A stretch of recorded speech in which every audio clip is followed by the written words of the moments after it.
Well, we're here today with the Lieutenant Governor, Winsome Earle-Sears, and it's an honor for us to be here with her today to do this short interview about our issues with the Virginia State Police Association. And she had the willingness to come forward and do this on camera so that our members can hear firsthand from her about how she feels about these issues. And before we get started into what our issues are, I want the Lieutenant Governor, which we all know, to give her background and some introduction. Yeah. So, what you're doing here in making me speak to you about the issues that are important to your members is exactly what we need to be doing. I mean, I'm always going to be the kid who came from a different country to this wonderful country, America. And the fact that, I mean, this doesn't happen in most countries where the people have the ability to come to their elected representatives and say, this is what we want. These are the policies that we want you to enforce. These are the policies that are not going to be good for us. And by the way, don't take half of our money in taxes to do it.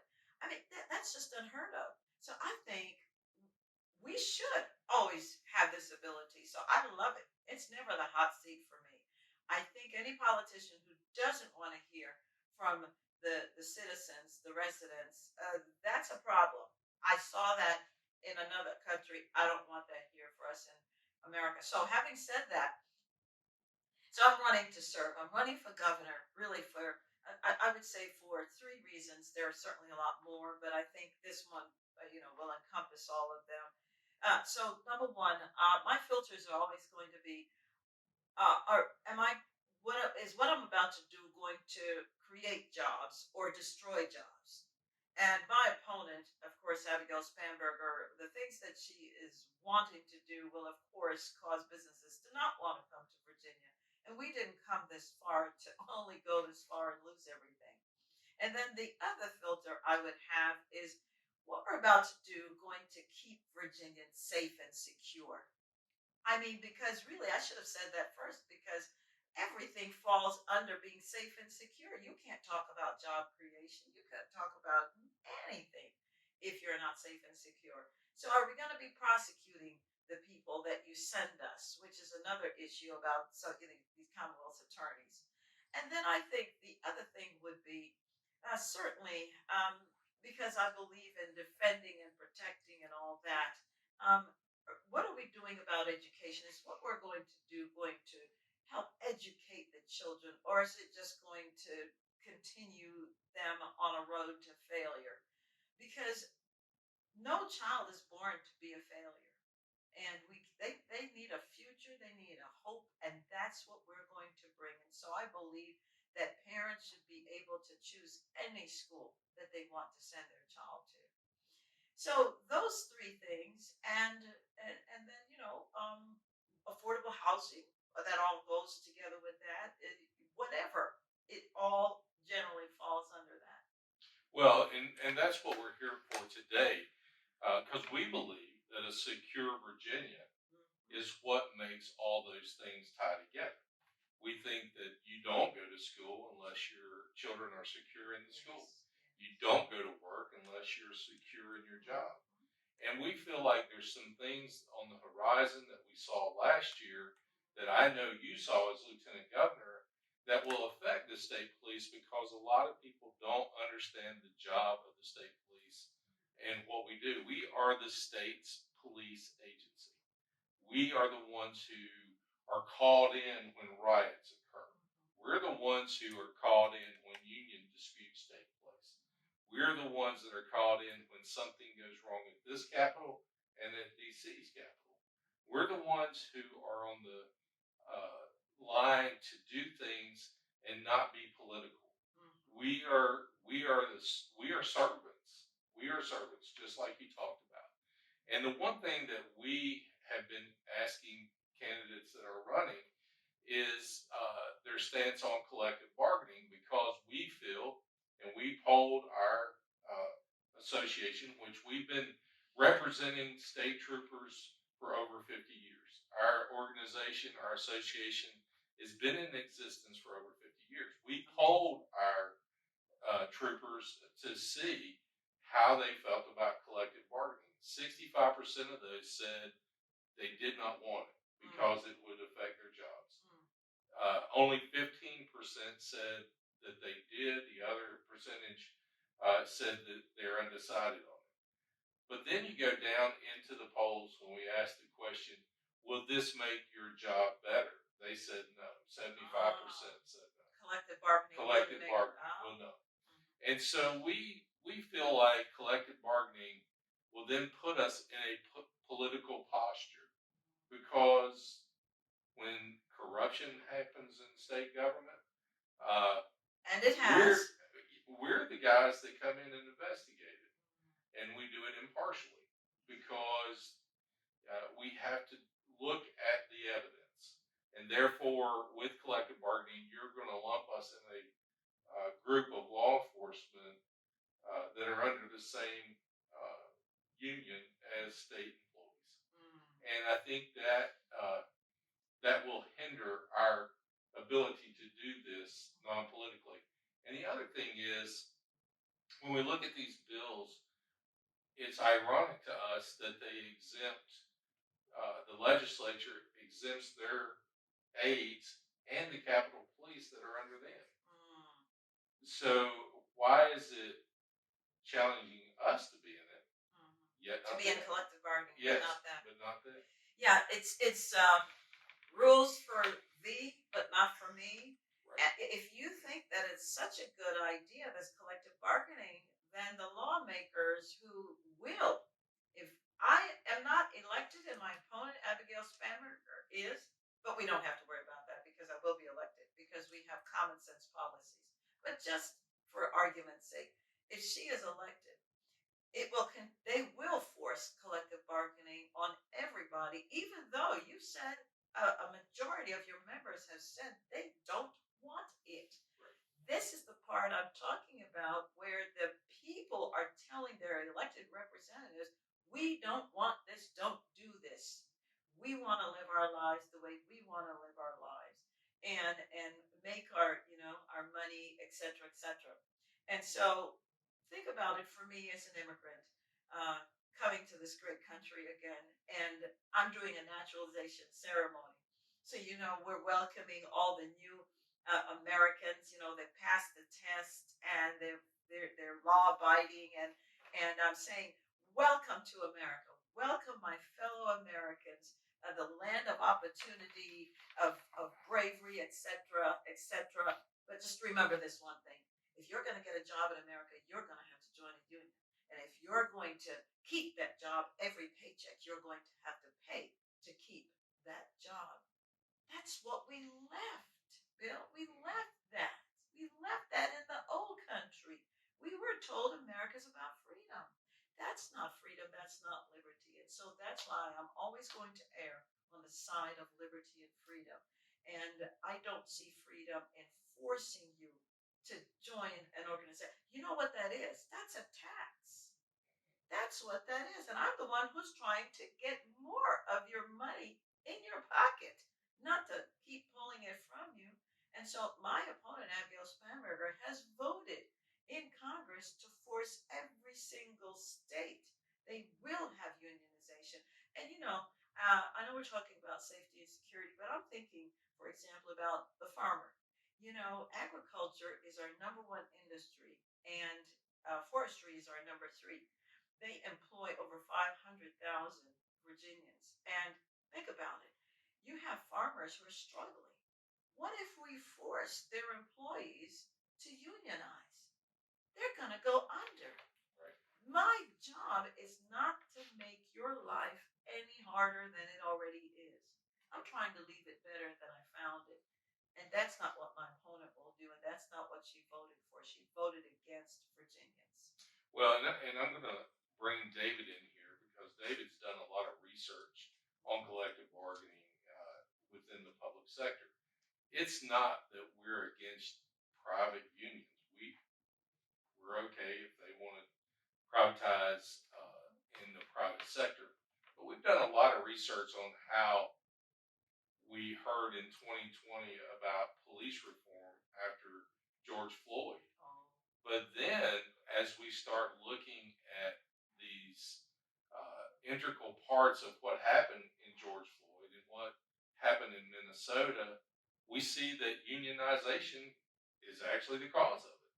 And David's done a lot of research on that, and I'll let him. Yeah, Lieutenant Governor, thank you so much for giving us your time. And this is really an important subject because we know what has happened in terms of collective bargaining and what has resulted from that. And what has resulted is an inability for an agency to regulate its officers. And that was the Minneapolis example in 2020. There were multiple reasons why Derek should have never been there when George Floyd incident happened. But that's been replicated all across the country. You mentioned the safety and security that allows us to be a prosperous state. That is predicated on a good, well-regulated, and effective police agency, and that's exactly what state police is now. And our concern is that collective bargaining will interrupt that. well, we just heard, for example, about the 3 officers in Gretna and in Pittsburgh County who we finally now know they weren't shot. It was shrapnel, but out of abundance of caution, they made sure that they're safe and secure themselves. I applaud law enforcement and Department of Corrections personnel. They put on that uniform every day, not knowing if they're coming back home. I don't put on that big vest, that bulletproof vest, and yet they do, knowing what this means, and yet they come out and they do it every single day. And so I am so glad, and I call law enforcement um, first rescuers, because that's what y'all are coming to do. You're coming to rescue us. I don't call you first responders.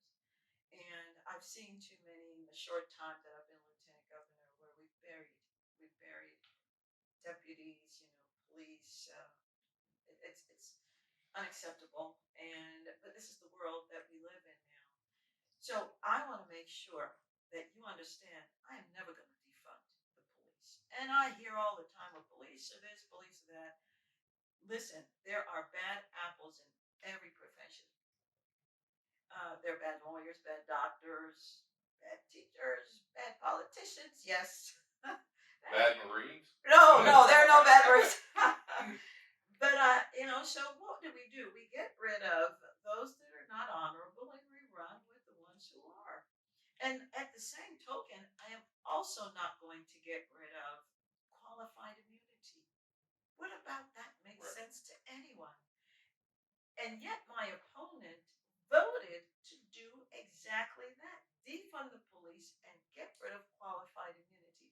Who's going to be staying in you? You would be a fool if you stayed in your profession in law enforcement.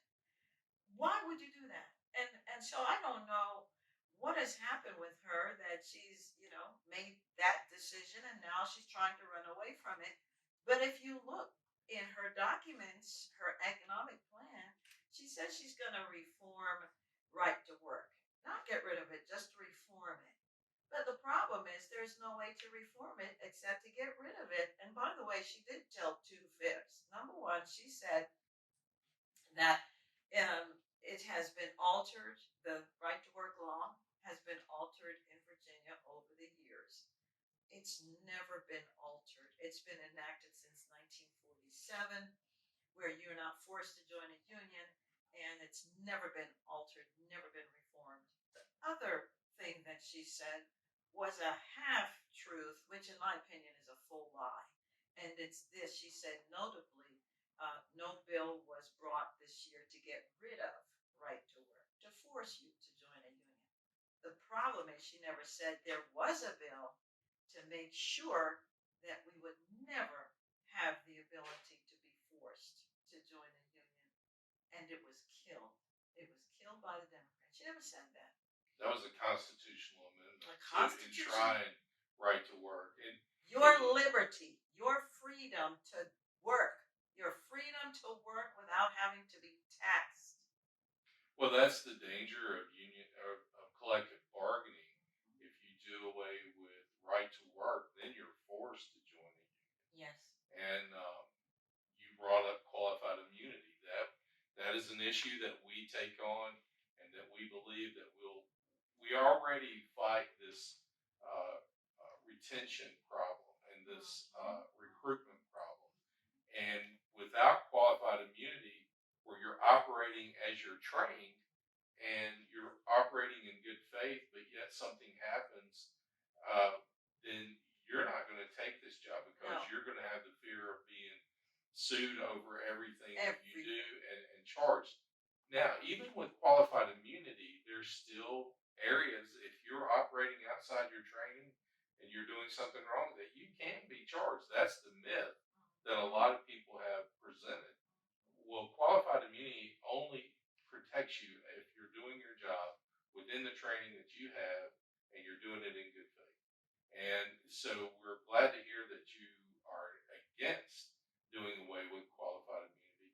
But you and I came in 2002 as young House members, and I spent 18 years in the General Assembly, and I have watched you over the years excel through different, left the House and was in the Private education, sector. yes, and private sector, and then bounced back and run for lieutenant governor and was successful.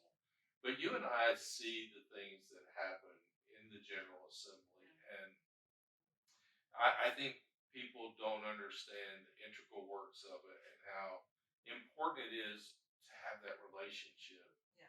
with those members. And having been there now as a lieutenant governor, you built those relationships, and those are very important. Yes. And I think what we see coming forward is a need to compete so that we can recruit more people to work for the state police. Yes. Therefore, as the executive uh, leader for the state, we'd like to know your views on how you project law enforcement as an executive branch, and when it comes time to release a budget, where we fall as far as being able to continue to have the proper funding and things that in place that we need in order to recruit people. Yeah. So you know that old saying, you get what you pay for. Exactly. Yeah. During our time in office, we have decompressed the pay because I know that that was an issue. And if we want to make sure that we have safety and security in Virginia, then we've got to make sure that we pay you accordingly, because we know that state police and law enforcement in general can go elsewhere. We want you to stay here to protect us. We need that. And the other thing that I'm going to do is I am going to put it in the budget to increase that pay, because I don't think it's where it needs to be. And in addition to that, what I think we can also fight for, and this is part of my policy rollout that I'm going to be doing, I'm going to see if we're going to propose that the first $20,000 of your paycheck as law enforcement, not taxed. That's another way. It's huge. Of course, it's huge. That's another way to put money back in your pocket if we can't agree on the pay increase. So I'm going to try for both. And the fact that I'm telling you that this is what I'm proposing, it means that it's something I'm going to fight for, rather than I never even wanted to do it in the first place, and now you're having to push me to do it. And by the way, by that same token again, I want you to come to me and tell me the regulations that are not helping. I need to know that, because my grandmother used to say, it is he who wears the tight shoe that feels the pinch. You know exactly what's working and what's not, because you're in it day in and day out. We need to get rid of regulations that are job killing, that are morale killing, that do nothing for you, and yet every day you put that vest on and that body armor and you say, I am doing my level best for Virginians, and I feel like I'm just not appreciated. Why are we having to do this? Why do we have to fill out this extra piece of paper? Why do I have to do this? I want to break down these barriers. They're not necessary. They inhibit what we're trying to do, and yeah. So I'm going to be coming to you for information on how we can help you do the best job possible because you're the experts. I don't know Well, your job. that was going to be a question, and it's important because we want to have a communication with your staff. We know communicating directly with you can be an issue at times, but we want to have that open communication. We will never bog you down. We won't dominate your time, but there are things that arise from time to time that we need your assistance on, and our troopers that are out there working that run into issues that need your help on, and we want to have that open dialogue to be Absolutely. able to do so. Absolutely. Because how else do I know how to govern if I'm not among you? We elect our leaders from among us, not from above us. Again, I'm always going to be that little girl that came to America that saw a difference, a freedom, a liberty on how to live.